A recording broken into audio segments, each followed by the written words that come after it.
Thank you for joining us on WMBD News at 10. I'm Andrew Harvey. And I'm Treasure Roberts. Matt Sheehan has the night off.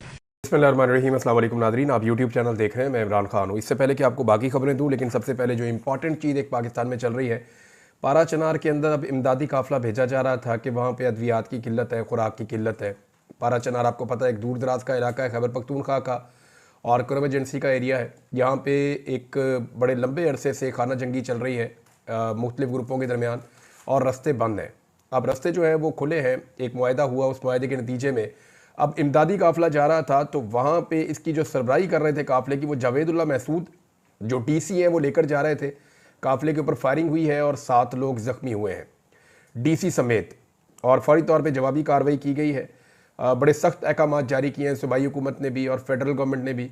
अब दोबारा जब हालात बेहतर हो जाएंगे तो काफ़िले को रवाना किया जाएगा। अब तक की इतलात के मुताबिक ये इंतहाई अफसोसनाक है। अमन के दुश्मन जो है वो बार बार कोशिश करते हैं कि अमन की हर कोशिश को नाकाम बनाया जाए। अब नाजरीन, कल जो खबरें आई थी मैंने आपको अपने आखिरी वीलॉग में बताई थी कि सऊदी अरब को लेकर के कुछ उम्मीदें पैदा करने की कोशिश की जा रही हैं। इसको एक बारीक वारदात के तौर पे भी आप देख सकते हैं। यानी चंद लोगों ने खबर ये दी थी, और ये फीडेड खबर थी। खबर ये थी कि मोहम्मद बिन सलमान या उनकी फैमिली के लोगों ने डोनाल्ड ट्रंप से रब्ता किया है उनकी फैमिली के ज़रिए से कि आप पाकिस्तान के अंदर रजीम चेंज ऑपरेशन के बाद जो कुछ भी चल रहा है इसको ऐसे ही चलने दीजिए, और पाकिस्तान में इंसानी हकूक़ की खिलाफ वर्जियों के हवाले से या इमरान खान के ऊपर होने वाले जुल्म और सितम के हवाले से किसी किस्म की आवाज़ ना उठाएं।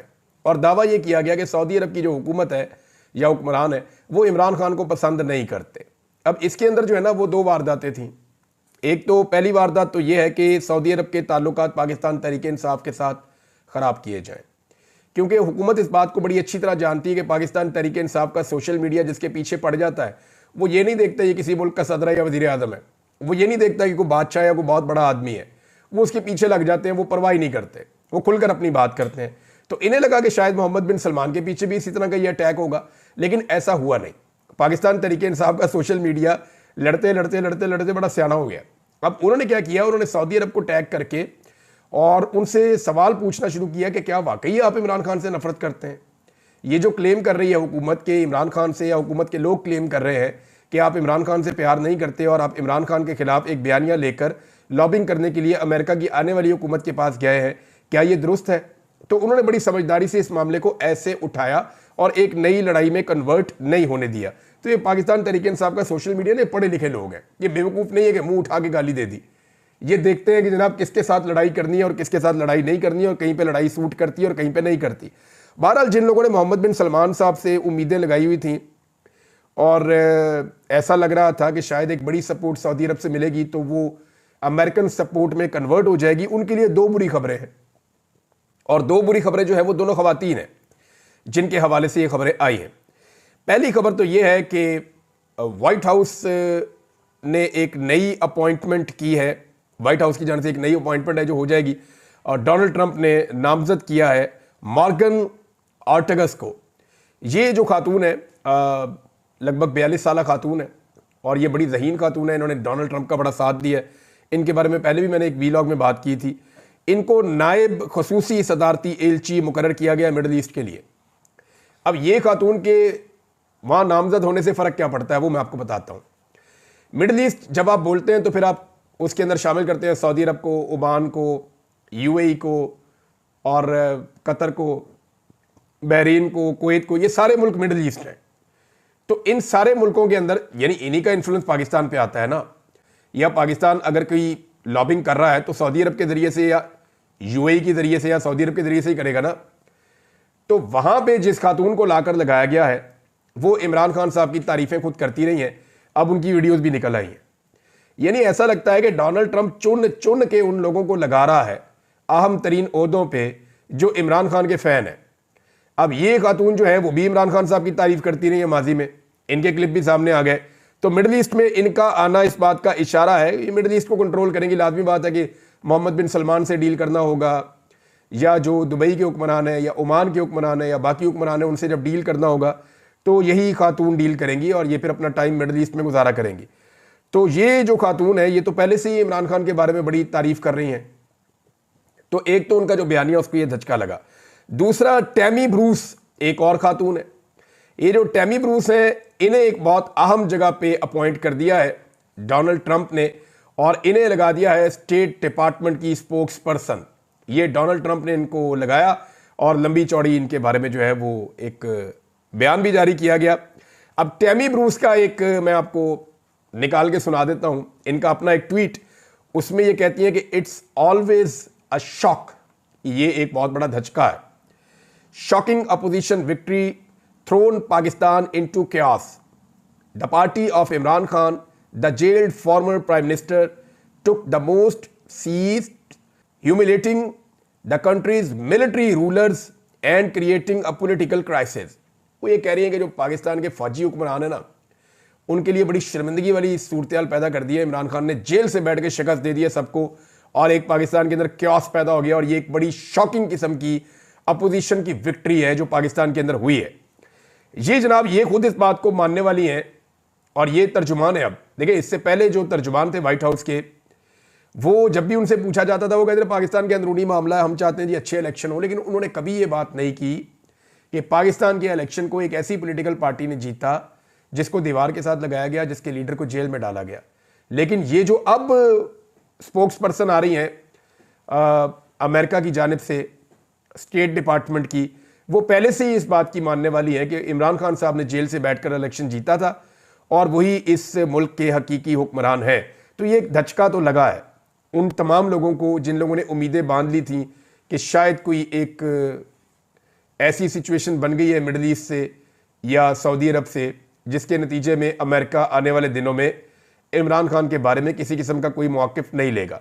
हो सकता है कि चंद % का चांस है, हो सकता है कोई अंदर खाते बातचीत चल रही हो, क्योंकि अमेरिकन एस्टेब्लिशमेंट इस मामले को लेकर थोड़ी सी हसास है। लेकिन जो अमेरिकन डीप स्टेट है उसी को तो शिकस्त दी डोनाल्ड ट्रंप ने, और वो यही तो चाहते हैं कि दुनिया में जो डीप स्टेट के एक्टर्स हैं या जितने भी उनके सपोर्टर्स हैं उन सबको शिकस्त होनी चाहिए, और यहाँ पे इमरान खान ने भी उन्हें शिकस्त दी है पाकिस्तानी एस्टेब्लिशमेंट को। अब जनाब एक और चीज़ बड़ी अच्छी है, और ये बड़ी ज़बरदस्त डेवलपमेंट है मुज़ाकरात के हवाले से, क्योंकि पाकिस्तान तरीके इंसाफ अब मुज़ाकरात कर रही है। हुकूमत को आलमी सतह पे या लोकल लेवल पे किसी किस्म का कोई बहाना देना नहीं चाहती पाकिस्तान तरीके इंसाफ कि जनाब ये तो हमारे साथ बात ही नहीं करते, ये हमारे साथ मुज़ाकरात ही नहीं करते, तो हम किस तरीके से इनको इंसाफ फराहम करें, ये तो बात करने के लिए तैयार नहीं है। तो पाकिस्तान तरीके इंसाफ बातचीत कर रही है। तरीके इंसाफ ने पहले ये स्टेटमेंट दिया कि अगर इमरान खान के खिलाफ फैसला आ भी गया 6 तारीख वाला, तो तब भी बेफिक्र रहे, हम मुज़ाकरात करते रहेंगे, हमें पता है इमरान खान के खिलाफ ही फैसले आने हैं। लेकिन इंटरेस्टिंग बात यह है कि अभी कुछ ऐसे लोग जो मिलिट्री एस्टेब्लिशमेंट के बहुत करीब हैं, वो ये दावे करना शुरू हो गए हैं कि 6 तारीख को भी जो इमरान खान साहब के हवाले से फैसला महफूज किया गया था गुज़िश्ता महीने, जो पहले सुनाया जाना था गुज़िश्ता महीने, फिर सुनाया जाना था 6 तारीख को, अब जनाब उसको मज़ीद डिले कर दिया गया है, और हो सकता है कि 6 तारीख को भी वो फैसला ना सुनाया जाए। मेरे ख्याल में अभी तक जज को तो नहीं पता कि उसने फैसला कब सुनाना है, लेकिन जो हमारे टाउट हैं कुछ ऐसे जो मिलिट्री एस्टेब्लिशमेंट के साथ बड़े अच्छे राब्ते में हैं, उनको इस बात का पहले से आइडिया है कि जनाब फैसला जो है वो कब सुनाया जाएगा, क्योंकि उन्हें वहाँ से पता चलता है जहाँ से फैसले जारी होते हैं, जहाँ से अहकामात जारी होते हैं, जहाँ से बताया जाता है कि ये फैसला कब सुनाया जाएगा। भारत PMLN ने भी ये कहा कि ये बड़ी अच्छी बात है कि अगर मुज़ाकरात जारी रहते हैं इमरान खान को सज़ा होने की सूरत में भी, लेकिन अगर 6 तारीख को भी ये सज़ा नहीं होती तो फिर बहुत बड़े सवालात उठ जाएंगे पाकिस्तान की अदालती निज़ाम के ऊपर। यानी अदालती निज़ाम इंतज़ार कर रहा है कि PTI के और हुकूमत के मुज़ाकरात कामयाब होते हैं तो हमने क्या फ़ैसला देना है, या PTI के और हुकूमत के मुज़ाकरात नाकाम होते हैं तो हमने क्या फ़ैसला देना है। क्या अदालती फ़ैसला मुज़ाकरात की कामयाबी और नाकामी के साथ मशरूत है जो जज साहब इंतज़ार कर रहे हैं? जज साहब को तो फैसला देना था आज से 15 दिन पहले, तब फैसला नहीं दिया तो 15 दिन बाद दे देते 6 तारीख को। लेकिन अगर वो 6 तारीख को भी नहीं देते तो पाकिस्तान के अदालती निज़ाम के ऊपर जहां पहले ही बहुत सारे सवालात खड़े हैं, वहां ये एक सवाल और खड़ा हो जाएगा। पाकिस्तान तरीके इंसाफ के लोग मिलना चाहते थे इमरान खान साहब से। ये वो लोग हैं जो एक कमेटी बनी हुई है, मुज़ाकराती कमेटी, वो इमरान खान साहब से मिलकर रहनुमाई लेना चाहते थे, लेकिन उनकी इमरान खान साहब से आज मुलाकात नहीं हो सकी।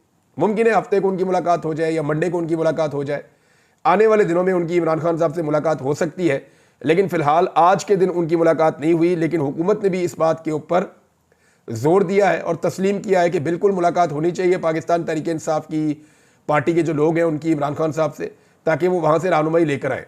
राणा साहब ने एक बड़ी अजीब बात की, राणा सनाउल्लाह साहब समझ रहे हैं जैसे उनका लीडर कैद था वैसे ही इमरान खान कैद है। राणा साहब जरा जाके जेल में देखें ना इमरान खान कैसे कैद है, या थोड़ी इतला लेकर देखें। उन्हें लगा जैसे PMLN के लोग अंदर जाते थे बाहर आते थे वैसे ही इमरान खान भी अंदर जा रहे हैं और उनके लोग जाकर मिलते हैं। तो राणा साहब ने कहा जी आप कागज़ और पेंसिल लेकर जाएं और लिख कर लाएं इमरान खान साहब जो बात करते हैं। तो उसमें PTI वालों ने बताया जी हमारी तो अंगूठियां और घड़ियां तक उतार लेते हैं, हमारी तो एक एक चीज़ जो है वो उतरवा लेते हैं, और जितनी चेकिंग हमारी अंदर जाते हुए होती है उससे ज़्यादा चेकिंग हमारी बाहर आते हुए होती है, और किसी किस्म की कोई चीज़ कागज़ पेंसिल सवाल ही पैदा नहीं होता वो अंदर जाने दें।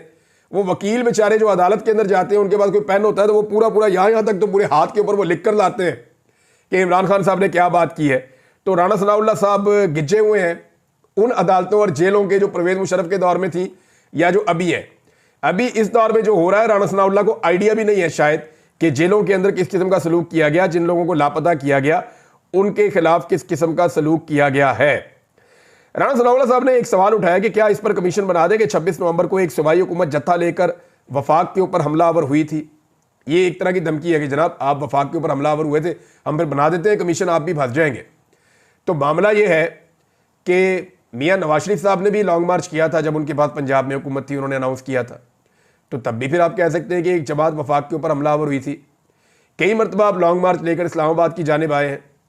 अभी हाल ही में आपने 15 मई 2023 को जब हर तरफ आपका तोती बोलता था तो आपने सुप्रीम कोर्ट ऑफ पाकिस्तान के बाहर जो धमा चौकड़ी की, मैं तो उस वक्त अंदर था, मैंने बाद में वो विजुअल्स देखे वापस आने के बाद, कि आपने सुप्रीम कोर्ट ऑफ पाकिस्तान के चीफ जस्टिस के पुतले जलाए, उनको गंदी गालियां दी, वहां पे आकर बाहर बहुत खौफनाक किस्म का एहतजाज किया और बंदे कहां कहां से इकट्ठे करके आप ले आए। इससे पहले आपने सुप्रीम कोर्ट ऑफ पाकिस्तान के ऊपर हमला भी किया हुआ है और जजों को बेचारों को अपनी जान बचानी पड़ी थी। तो ये सारी इंक्वायरियां इकट्ठी कर लीजिएगा। लेकिन 26 नवंबर को जो डी चौक में कत्लेआम हुआ पाकिस्तान तहरीक इंसाफ, उसके हवाले से इंक्वायरी मांग रही है और उसकी इंक्वायरी की जानी चाहिए, ये उनकी एक जायज़ डिमांड है। 26 नवंबर के हवाले से नाज़रीन जो लोग गिरफ्तार किए गए थे उनमें से 40 मजीद लोगों की जमानतें मंजूर हो गई हैं। यानी रोज़ाना 30, 40, 50, कभी 100 के करीब ये जमानतें मंजूर होती जा रही। वो हज़ारों बंदे पकड़ लिए थे, अब वो आहिस्ता आहिस्ता उनकी जमानतें हो रही हैं, बंदे बाहर आ रहे हैं। और पाकिस्तान तहरीक इंसाफ के थोड़े दिनों के अंदर ऐसा लगता है कि ज़्यादातर लोगों की जमानतें हो जाएंगी। और फिर अगर जो लाहौर के अंदर 4-5 बड़े रहनुमा गिरफ्तार हैं, जिनमें शाह महमूद कुरैशी हैं, जिनमें यास्मीन राशिद साहिबा हैं, मियाँ महमूद रशीद साहब हैं, जिनके अंदर उमर चीमा साहब हैं, जिनके अंदर बहुत बीमार हैं वो एजाज चौधरी साहब सेनेटर, उनको एक मरतबा भी नहीं आने दिया वहाँ पे उनकी सेनेट के सेशन में, तो वो हैं। और भी लोग हैं। तो इन लोगों को अगर छोड़ दिया जाता है और जो लोग लापता किए हैं उनको भी छोड़ दिया जाता है तो इमरान खान साहब को एक अच्छा जेस्चर मिल जाएगा कि वाकई में एस्टेब्लिशमेंट अपने आप को सियासत से बाहर निकालना चाहती है।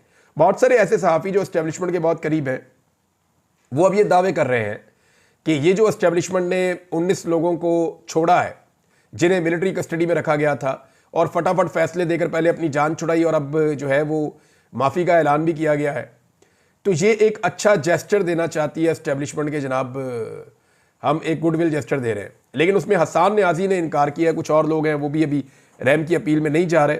अब एक चीज़ और है नाजरीन, वो ये है कि स्टेट बैंक ऑफ पाकिस्तान के अदाद शुमार है वो मुझे आपके साथ शेयर करने हैं। वजह यह है कि इसमें समीना पाशा साहिबा ने इसको रिपोर्ट किया है। मैं उन्हीं के हवाले से आपको बता देता हूँ कि इमरान खान साहब साथ साथ मुज़ाकरात तो कर रहे हैं ताकि हुकूमत को भागने का कोई मौका या बहाना ना मिले, लेकिन सेम टाइम में उनकी जो एक तहरीक चल रही है सिविल नाफरमानी की वो भी जारी है। और इसके पहले मरले में उन्होंने ओवरसीज पाकिस्तानियों को कहा था कि आपने अपनी रेमिटेंसेज नहीं भेजनी। अब जो दिसंबर के आखिरी 2 हफ्तों का रिकॉर्ड आया उसके मुताबिक फॉरेन रिजर्व में $404 मिलियन की कमी हो चुकी है। ये समीना पाशा साहब ने रिपोर्ट की। इसके कुछ और रीज़न भी हो सकते हैं, लेकिन इसका एक रीज़न ये भी है कि ओवरसीज पाकिस्तानी अब रेमिटेंसेज नहीं भेज रहे। लेकिन मेरे ख्याल में जो इसका हकीकी तौर पर पता चलेगा वो जनवरी का महीना जब पूरा गुजरेगा तब आप कंपेरिजन कर सकते हैं कि 2024 के जनवरी में कितना पैसा ओवरसीज पाकिस्तानियों ने भेजा, 2023 के जनवरी में कितना भेजा, 2022 के जनवरी में कितना पैसा भेजा और 2025 के जनवरी में ओवरसीज पाकिस्तानियों ने कितना पैसा भेजा। तो वहाँ से आपको एक कंपैरेटिव एनालिसिस करना आसान रहेगा कि ओवरऑल ओवरसीज पाकिस्तानियों के भेजे हुए पैसे में कमी हुई है या वो ज़्यादा हुआ है। वैसे ओवरसीज पाकिस्तानियों को इस हुकूमत ने अपना दुश्मन बना लिया। ये 1 करोड़ से ज़्यादा ओवरसीज पाकिस्तानी है। इनके साथ ऐसी बर्बरियत की गई है, यानी इनको बाहर मुल्कों में परेशान किया गया, कभी धमकियां लगाई गई कि आपके पासपोर्ट और आपके कागजात ज़ाया कर देंगे, कभी इनको ताने दिए गए कि तुम बाहर रहते हो, बाहर की सोचो, इधर की मत सोचो, तुम पाकिस्तानी हो ही नहीं, इनको ये भी कहा गया। यानी इनके पैसे सबको चाहिए, लेकिन इन्हें वोट का हक भी नहीं दिया गया, इनके हकूक छीने गए, इनको ताने दिए गए। तो ओवरसीज़ पाकिस्तानी जब पाकिस्तान में आते हैं तो यहाँ एयरपोर्ट के ऊपर उनको तंग किया जाता है, बड़े गौर से उनको देखा जाता है कि ये उनमें से तो नहीं है जो सोशल मीडिया को चलाते हैं। तो ओवरसीज़ पाकिस्तानियों को जितना परेशान किया गया है उसके रद्देमल तो उसका आना ही है। और इमरान खान साहब को इस बात का आइडिया है कि ओवरसीज़ पाकिस्तानी मौजूदा रजीम से कितने ज़्यादा खाइफ है। एक खबर और है नाज़रीन, और वो है मिलिट्री कोर्ट्स के हवाले से। मिलिट्री कोर्ट्स का जो फैसले हैं वो अभी तक फराम नहीं किए गए। बहुत सारे लोगों ने अपील की, जनाब हमारे फैसले हमें दिए जाएं ताकि हम अपील में जाएं, लेकिन मिलिट्री कोर्ट्स के फैसले अभी तक लोगों को नहीं दिए जा रहे। हत्ता कि मैं हैरान हूं कि जो रहम की अपीलें लिखवाई गई थी वो अपीलें मंजरेआम पे आ गई, लेकिन जो फैसले जिनकी बुनियाद के ऊपर सजाएं दी गई थी, जिनके बाद रहम की अपील की गई थी, वो फैसले अभी तक मंजरेआम पे नहीं आए। वो सारे लोग कह रहे हैं जनाब जो फैसला हमारे बारे में लिखा है वो फैसला तो फराम करें ना, किस बुनियाद पर आपने फैसला किया है, ताकि हम जाएँ और जाकर दूसरी अदालत में अपील करें कि जनाब हमारी जान छुड़वाएं, ये गलत फैसला हमारे खिलाफ हो गया है। लेकिन ये भी एक तारीख का अनोखा वाकया है कि यानी पूरी दुनिया देख रही है कि मिलिट्री कोर्ट्स ने क्या किया पाकिस्तान में, और ये अनोखा वाकया ये है कि मिलिट्री कोर्ट्स ने सजाएं दे दी हैं लेकिन सजा का फैसला फराम नहीं कर रही। हालांकि जहां पे भी आपको सजा होती है किसी भी अदालत में, फौरी तौर पे आपको फैसले की कॉपी मिल जाती है और उस कॉपी की बुनियाद के ऊपर आप अपील में जा सकते हैं, लेकिन यहाँ पे अपील में नहीं जा पा रहे लोग। तो अगर तो लोगों ने अपील में जाना है तो फिर उनको मिलिट्री कोर्ट का फैसला चाहिए होगा, जो अभी तक लोगों को नहीं मिल रहा। एक और नाज़रीन खबर है, साबिर शाकिर साहब ने भी इसको शेयर किया है, मैं चाहता हूं कि मैं वहीं से आपको पढ़ के सुना दूं कि ये जो फार्म 47 की हुकूमत है, इसका विजन ये है कि दुनिया में पाकिस्तान का पहला नंबर आ गया है। इंटरनेट की बंदिश से जो नुकसान हमने उठाया उस ज़ुमरे में पाकिस्तान की तबाही हुई है, मईशत की तबाही हुई है। इंटरनेट बंद करके 1 अरब 62 करोड़ डॉलर्स का नुकसान किया गया है। साथ में उन्होंने अब्दुल मुईज़ मलिक साहब की एक रिपोर्ट जो है वो भी शाया की है, और इस रिपोर्ट के अंदर बाकायदा फिगर लिखा हुआ है कि पाकिस्तान में किस तरीके से इंटरनेट को बंद किया गया और किस तरीके से पाकिस्तान को जो है वो अरबों रुपए का नुकसान हुआ। ये बहुत बड़ा नुकसान है, छोटा नुकसान नहीं है, और ये हमने डेलिबरेटली पाकिस्तान को दिया सिर्फ इसलिए कि एक पॉलिटिकल पार्टी जो कहती है या जो उसका नैरेटिव है वो पसंद नहीं है तो उसको डिजिटल दहशतगर्द करार दे देते हैं, और फिर उसको रोकने के लिए जो डिजिटल प्लेटफॉर्म है उनको बंद कर देते हैं, और बाद औक़ात आप इंटरनेट ही बंद कर देते हैं।